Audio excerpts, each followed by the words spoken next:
Ketegangan terjadi antara Jaksa Penuntut Umum atau JPU dengan kuasa hukum Putri Chandrawati dalam sidang lanjutan kasus pembunuhan Brigadir J pada Selasa 27 Desember kemarin. Hal itu terjadi kala pihak Febri Diansah dinilai menyudutkan jaksa. Saat itu Febri menanyakan bagaimana jika jaksa tidak bisa mengungkap motif di balik pembunuhan Brigadir J ini.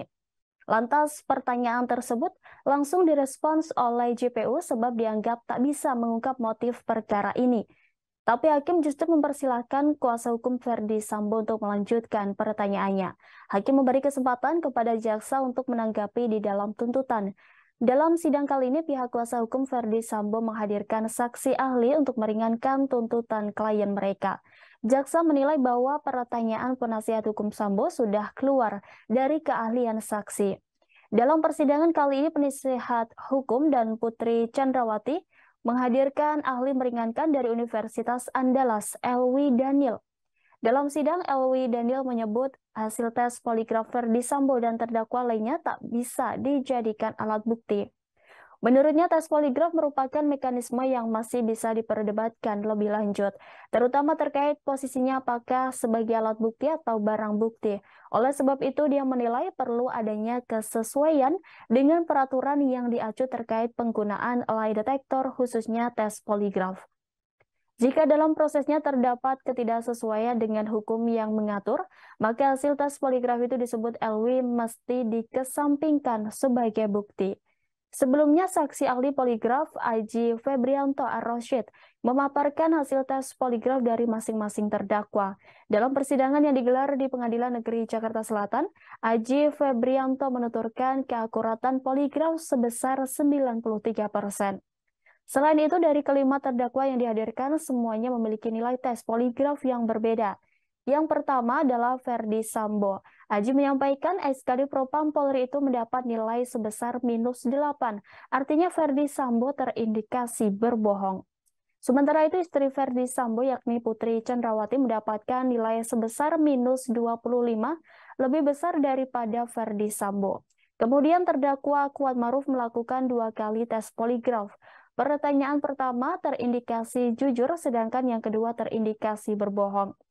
Disampaikan Aji, pertanyaan pertama mengenai apakah Kuatmaruf memergoki Putri selingkuh dengan Yosua. Menurut hasil poligraf, pertanyaan tersebut mendapat nilai sebesar +9 sehingga Kuat terindikasi berkata jujur. Untuk pertanyaan kedua yakni apakah Kuatmaruf melihat Verdi Sambo menembak Yosua, jawabannya Kuat tidak melihat. Hasilnya yakni -13, artinya Kuat terindikasi berbohong. Selanjutnya, terdakwa Riki Rizal juga melakukan 2 kali tes poligraf, keduanya mendapatkan hasil terindikasi jujur. Yang terakhir yakni terdakwa Richard Eliezer. Dalam hasil tes poligraf, Baradae terindikasi jujur dengan skor sebesar +13.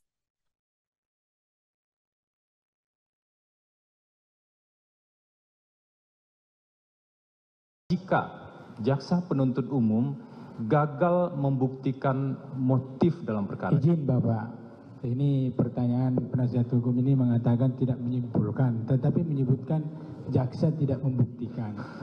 Silakan nanti ditanggapi di dalam tuntutan. Sudah, lanjutkan penasihat hukum. Jika seandainya dalam hal, saya tambahkan biar lebih jelas bagi teman-teman jaksa penuntut umum, bagaimana jika JPU gagal membuktikan motif dalam perkara ini?